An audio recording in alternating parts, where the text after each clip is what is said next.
The ending of GT left a lot of things unanswered, and that is the opening to Dragon Ball EX. Dragon Ball EX is a story about what happened after GT, and it gives the series a completely different ending. This is 20 chapters long, and I am going through all of it, but if you want to read it for yourself, the link will be down below. This should go without saying, but since we're dealing with GT, for the next few minutes erase everything you know about Dragon Ball Super. Goku has disappeared from the Earth and is gone with Shenron. We get to know more about what happens to Goku later, but for right now, everyone is at his house. After the death of Omega Shenron, cities from around the world are still getting rebuilt, and so what we have is Vegeta desperately wanting to go and train. However, this time he doesn't want to go alone, so he asks Trunks and Gohan, but they're both going to stay back and help rebuild Earth. That leaves Vegeta with one last choice. He walks up to Goten a few minutes later and tells him to meet up at Capsule Corp. The next day rolls around, and Goten is thinking how he could possibly keep up with Vegeta's training. They head off to this abandoned planet, and the most we know right now is that they will be there for 1 year. Goku has become a god. Shenron took him to a place where he meets this lizard creature, and his name is Frugo. Frugo actually turns Goku back into an adult, and he is in this place known as the Divine World, which can only be described as a place for beings who have transcended the normal world.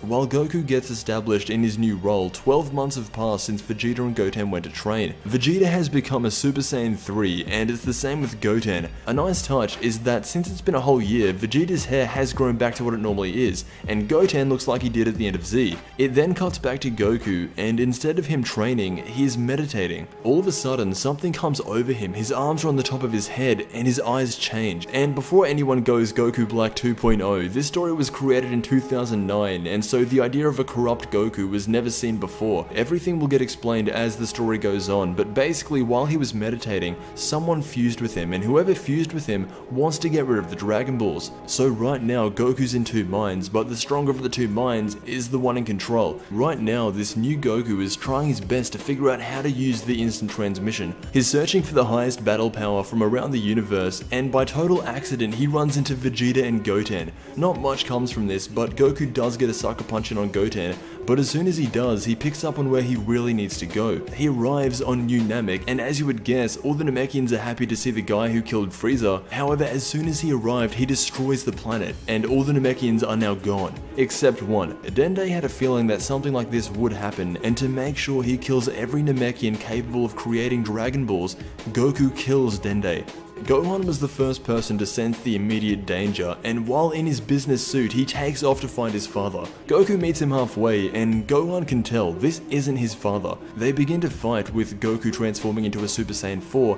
However, surprisingly, Gohan is not the least bit impressed. This being who has fused with Goku's body doesn't have full control over it yet, and so right now, he is on the same level as Gohan. Their fight goes on for a while, and they are going blow for blow. It then cuts to a scene of Krillin and Master Roshi seeing what's happening on the television, and Roshi knows something about what's going on. He begins to tell a story passed down to him by Master Mutaito about the first men to have discovered ki control, and some of them had mystical powers like the ability to see the future. A lot of them went crazy prophesizing how the world would end, and a lot of it comes back to what is happening now with Goku. This was the prophesized end of the world. Goku and Gohan have beaten themselves down to the point where whoever gets the next shot will win. However, Goku pulls out a sensu bean from underneath his belt, and just like that, he's back at full power. Gohan is getting beaten down, and to save some time, Trunks arrives, but almost instantly, he is killed. This is where a lot of the other characters start to step in. Piccolo and 17 arrive, along with the powered up Vegeta and Goten. Goku and Vegeta begin to fight as Super Saiyan 4s, and Goku is winning until he mentions what happens to Trunks. Vegeta is pissed and transforms into a red-skinned, white-haired warrior. They don't outright say that this is Super Saiyan 5, but it is. People from around the world can feel this power, and Vegeta is dominating Goku in this form. However, after Vegeta beats him down, he lets him eat another sensu bean, and that gives Goku enough power to transform himself. Vegeta realizes that he is completely messed up, and so he forms a strategy with Goten. They are going to cut off Goku's tail. Long story short, it doesn't work, and they both end up getting knocked out. But this is where the story changes. The last hope for the Earth is Uub. He walks up to his old master, who is now Super Saiyan 5, and their fight begins. After a while, Goku picks up on the fact that Uub is not a single person. He feels a magic inside of him and assumes that it's another Namekian. So what happens is he separates Majin Buu and Uub, and the next scene we get is probably the greatest thing I've ever seen. It flashes back to Goku and Uub's first training session. It shows Goku teaching Uub how to use Ki, how to split a rock, and eventually he enters the Otherworld tournament where he's going up against Pikkon, and to no surprise, he wins. This flashback wasn't that important to the actual story being told, but it was a really nice touch. Now that Uub is separate with Majin Buu, his only option is to use the Kaioken, and he uses the Kaioken so much to the point where as he's about to land on the ground, as soon as his foot touches the ground, he breaks his leg. And so as Goku is talking to him, out of nowhere, Android 17, who is still there spectating,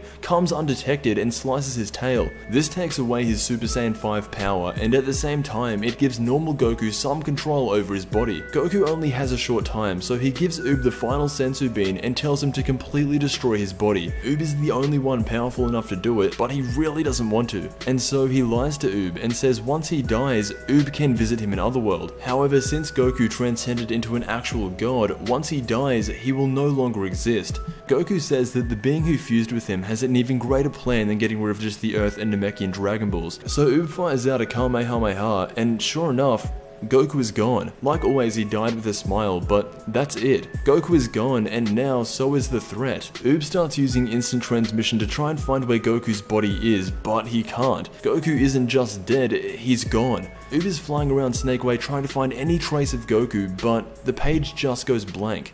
It gets revealed that when Goku was with Shenron, he made an agreement that the only way to save the world from any more harm was for him to disappear. And that's where the story ends. And I really like this ending because it's very reminiscent of the Cell games. It really drives home that as long as Goku is alive, there will always be some kind of threat and some kind of attack. Having him transcend into a god and die, I don't know, I like the concept. Let me know what you think. I feel like this could be a controversial story because of the Super Saiyan 5 aspect, but the artwork looks identical to the original, and again, I'll leave a link down below, but I want to thank you so much for watching, and I will see you in the next Dragon Ball video.